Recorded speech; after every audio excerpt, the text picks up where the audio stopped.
Folks, I am staring down at an article that says oil Gulf states pivot toward China amid sharpening standoff with the U.S. Okay, translation, the Saudis and many others that are getting closer to Israel are getting further and further away from the United States, and they're leaning on China for the things that they traditionally leaned on the United States for.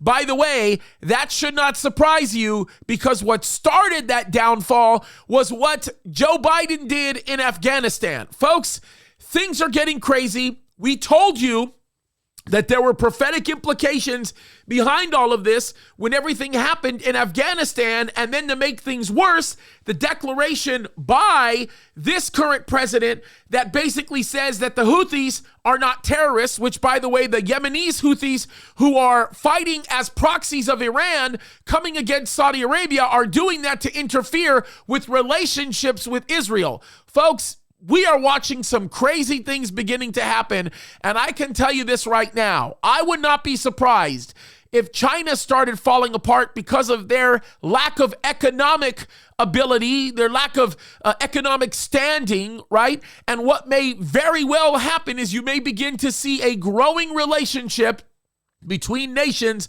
that really need the oil that the Saudis have, like Russia, like Turkey. Turkey's a big one. You know, Erdogan's poking holes all the way through the Mediterranean, not able to find anything. And like many other nations that seem to be noted in Ezekiel 38 that will one day come against Israel after them already having a very secure relationship. Folks, things are getting crazy. And in essence, the Saudi royal family is basically declaring their desire to divorce the United States of America. Now, why is that significant to us? It's significant because Bible prophecy does not talk about the United States. And we said that the United States would eventually become inconsequential, and it should not be a surprise to us. Now, what do we get in return? We get old Flashbang getting angry and making crazy statements, wanting to warmonger, by the way, and start all kinds of other conflicts around the world so that he can blame those conflicts for the reason why all of the craziness is happening with our own finances here in the United States of America. He wants to blame them for your gas prices increasing. He wants to blame them for your food prices increasing. He wants to blame them for our country being less secure.